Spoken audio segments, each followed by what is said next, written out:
नमस्कार। कभी कभी ऐसा लगता है ना कि हमारी किस्मत, हमारा भाग्य कहीं अटक सा गया है। तो आज बात करते हैं प्राचीन वैदिक ज्ञान के एक ऐसे खास दिन की जिसमें हमारे भाग्य को एक नई, एक पॉजिटिव दिशा देने की ताकत है। चलिए देखते हैं कि ये सौभाग्य का रास्ता आखिर है क्या। अक्सर जीवन में ऐसा मोड़ आता है जब लगता है कि हम मेहनत तो पूरी कर रहे हैं, पर चाहे वो पैसों की बात हो या सेहत की, वो नतीजे नहीं मिल रहे जो मिलने चाहिए। लगता है जैसे कुछ रुक गया है। और यकीन मानिए, ये एक बहुत ही आम एहसास है। तो जब जीवन में ऐसा ठहराव महसूस हो, तब क्या करें? अच्छी बात यह है कि हमारे प्राचीन शास्त्रों में हमें सिर्फ रास्ता ही नहीं दिखाया गया, बल्कि उस पर चलने के लिए बहुत ही सरल लेकिन उतने ही असरदार उपाय भी दिए गए हैं। ये उपाय मुश्किल वक्त में एक सहारे की तरह काम करते हैं। और पता है, ऐसा ही एक बहुत खास, एक दिव्य अवसर हमारे बेहद करीब है। ये कोई आम दिन नहीं है, बल्कि एक बहुत ही दुर्लभ खगोलीय संयोग जो हमारी जिंदगी में सकारात्मक बदलाव लाने के लिए एक शक्तिशाली दरवाजे की तरह काम कर सकता है। तो सवाल उठता है कि ये गुरु पुष्यामृत योग आखिर है क्या? देखिए, ज्योतिष शास्त्र की माने तो ये एक ऐसा पवित्र समय होता है जब कह सकते हैं कि यूनिवर्स की सारी पॉजिटिव एनर्जी अपने चरम पर होती है, अपनी पीक पर।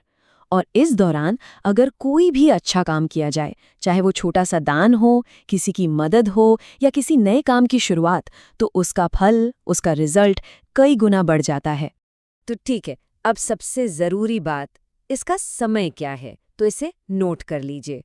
साल 2026 में ये शुभ योग 23 अप्रैल की रात को ठीक 8:57 पर शुरू होगा और अगले दिन यानी 24 अप्रैल को सूर्योदय तक रहेगा। तो ये जो समय की विंडो है ना, ये बहुत कीमती है। अब इस खास समय में एक बहुत ही आसान सा उपाय है जो कोई भी कर सकता है। करना बस इतना है कि एक बरगद का यानी बैनियन लीफ का एक साफ पत्ता लेना है, उस पर हल्दी से एक स्वास्तिक बनाना है और फिर उसे पूरी श्रद्धा के साथ अपने घर में किसी भी साफ सुथरी पवित्र जगह पर रख देना है। बस ये छोटा सा काम भी घर में पॉजिटिव एनर्जी को अट्रैक्ट करने के लिए काफी है। चलिए, अब थोड़ा और गहराई में चलते हैं और कुछ और खास उपायों को जानते हैं। पद्म पुराण में जिक्र आता है वैशाख महीने की शुक्ल पक्ष की सप्तमी का। ये दिन कोई साधारण दिन नहीं है, इसे शर्करा सप्तमी कहते हैं। और ऐसा माना जाता है कि इस दिन किए गए उपाय धन और स्वास्थ्य, मतलब वेल्थ और हेल्थ, दोनों के लिए ही बहुत फायदेमंद होते हैं। तो इस दिन करना क्या है? इसकी एक खास विधि है और बहुत मुश्किल नहीं है। सबसे पहले सुबह नहाने के पानी में थोड़े से सफेद तिल डाल लें। फिर नहाने के बाद सूर्यदेव को जल अर्पित करें, जिसे अर्घ्य देना कहते हैं। इसके बाद कुछ पवित्र मंत्र हैं जिनका जाप करना है और फिर अगले दिन किसी जरूरतमंद को बड़े प्रेम से खीर खिलानी है। तो सबसे पहला मंत्र बहुत सरल है।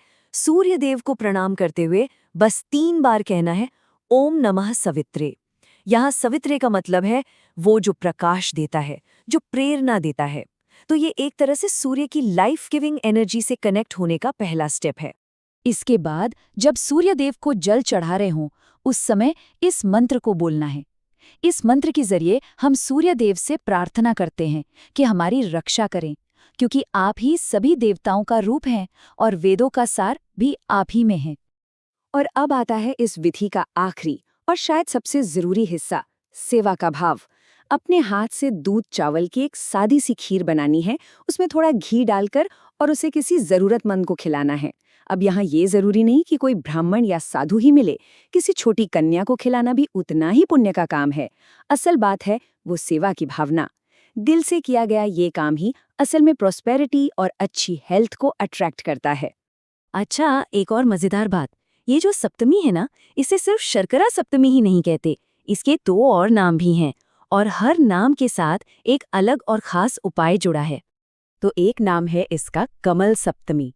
जैसा नाम से ही लग रहा है, इस दिन अगर हो सके तो पानी के लोटे में कमल का फूल यानी लोटस फ्लावर डालकर सूर्यदेव को अर्घ्य देना बहुत अच्छा माना जाता है।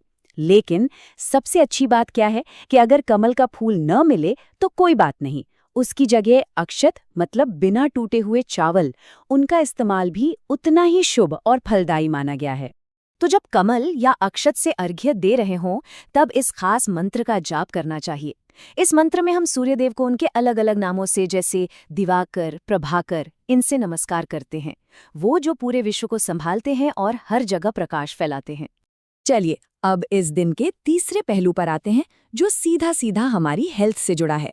भविष्य उत्तर पुराण में इसी दिन को निम सप्तमी भी कहा गया है और निम का मतलब है नीम।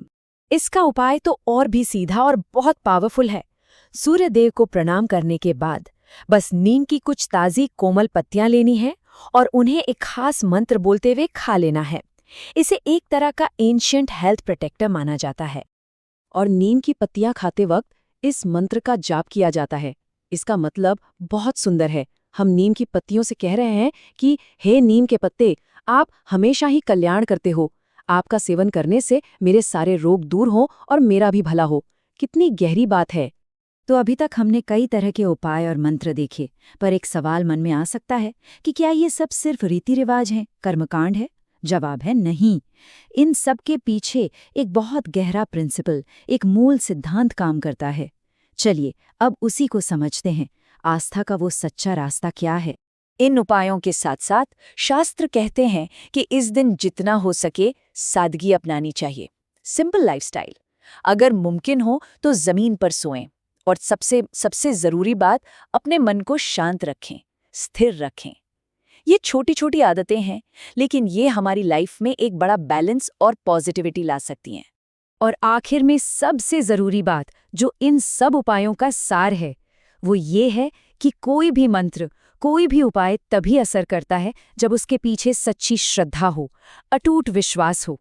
असल में यही विश्वास और हमारे छोटे छोटे अच्छे काम, यही वो असली ताकत है जो धीरे धीरे किसी के भी दुर्भाग्य को सौभाग्य में बदलने का रास्ता खोल देती हैं।